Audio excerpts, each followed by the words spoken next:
So many partners that I work with are far more comfortable having sex with each other rather than talking about it. And don't get me wrong, I get it.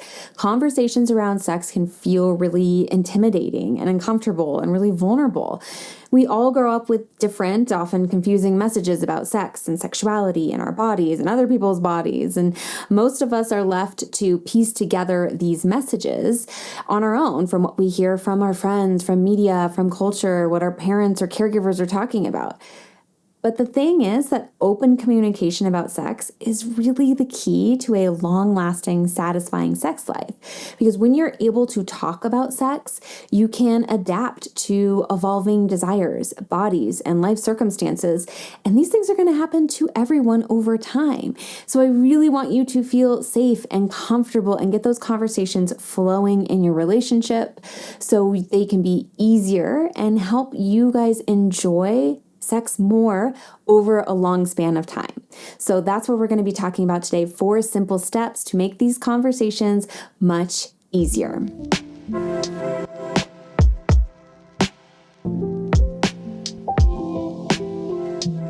Hi there, I'm Lauren Consul, a licensed psychotherapist and certified sex therapist who is here to help you have more satisfying and secure sex and relationships.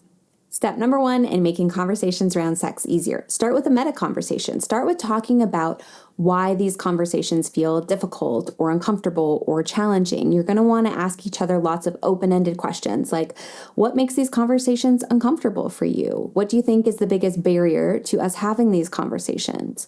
What worries come up for you? What are you most afraid of by having these conversations? By understanding each other's discomforts or worries, you can really start to address the barriers before diving into any vulnerable or intimate topics that relate directly to your wants or desires or directly related to sex. This also gets you guys some practice in communicating vulnerably and having the other person there. So you're getting some positive experiences of starting to dip your toe into talking about sex where your partner is there and listening to you. Once you've both shared and you feel like you've heard your partner and they've heard you, brainstorm some ways to make these conversations feel safer. These can be really simple things such as choosing a time when you're both relaxed or deciding on a pause rule if emotions get high, where you guys take a pause, take some time away, and then come back to the conversation. That coming back is really important. It's not just about pausing, but coming back to it to build that trust that you guys can come back to conversations if you guys need it. You can also write down a few engagement agreements like no interruptions, take breaks if needed, or always reflect after someone shares. This can help you both feel grounded, and sometimes having that physical paper of rules or agreements can be something tangible to hold on to and remind each other of and ground you in that moment when you're having these conversations.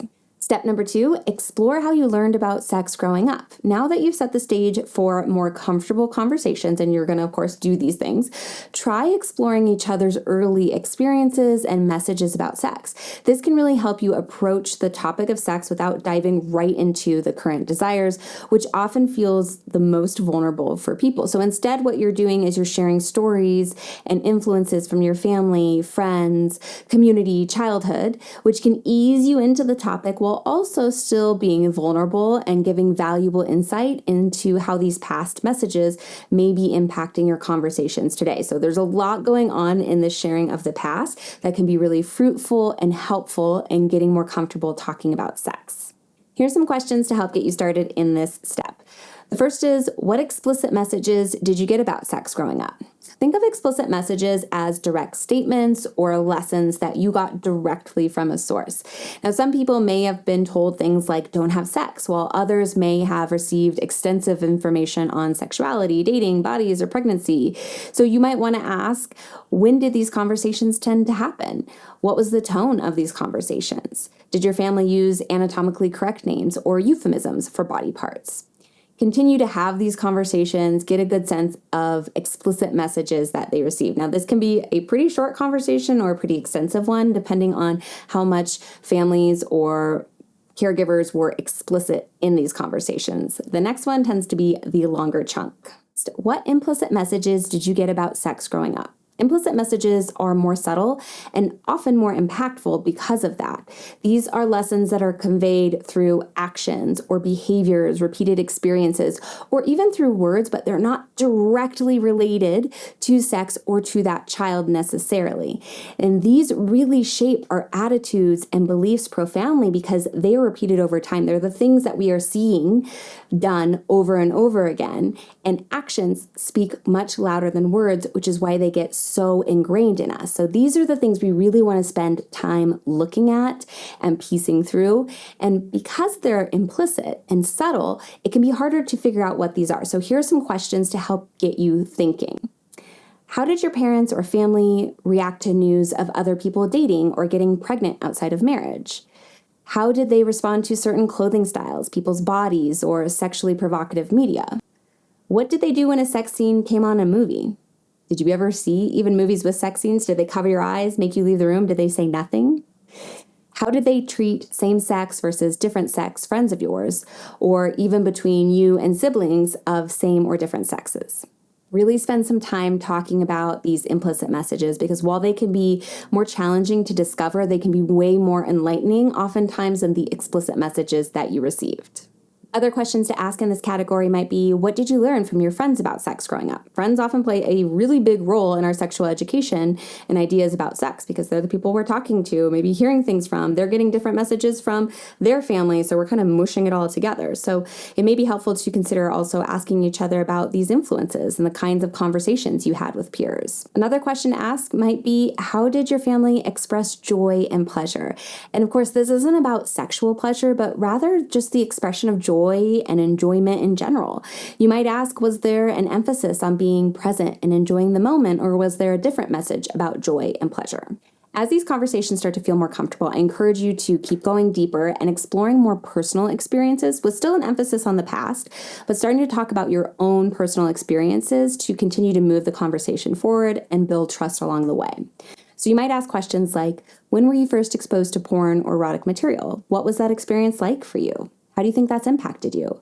When did you first learn about masturbation? What was that experience like for you? How do you think that's impacted you?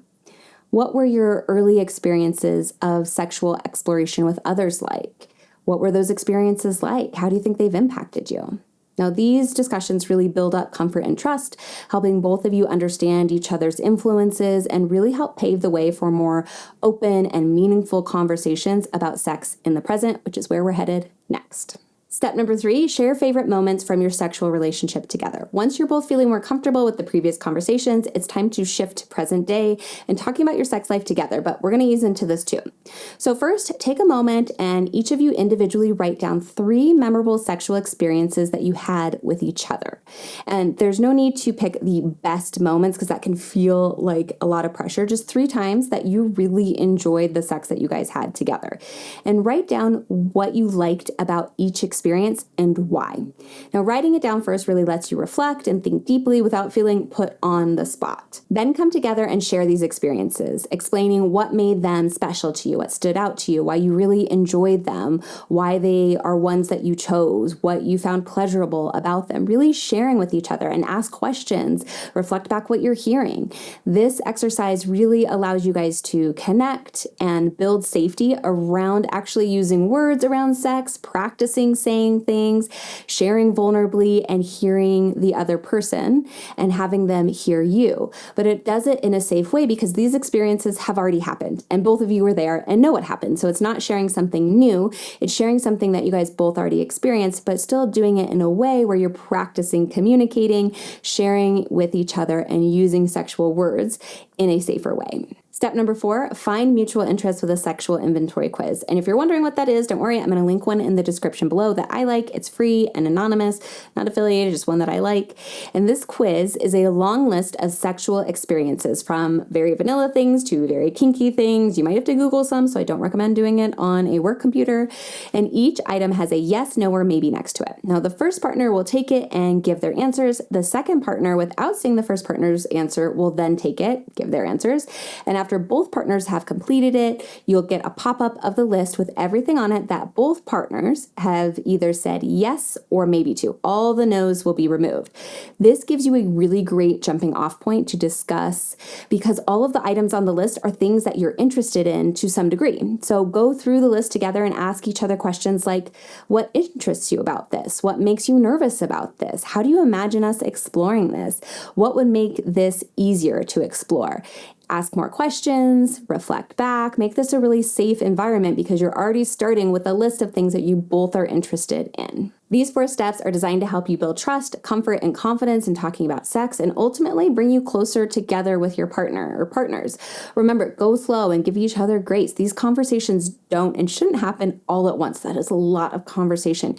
You want to build up that trust over time that you can talk about it, build that trust. Do it again, build that up. That's really how you build up that trust. Now, let me know in the comments if you have any questions or want to hear more on topics like these. And don't forget to subscribe if you want more content on how to have more satisfying and secure sex and relationships.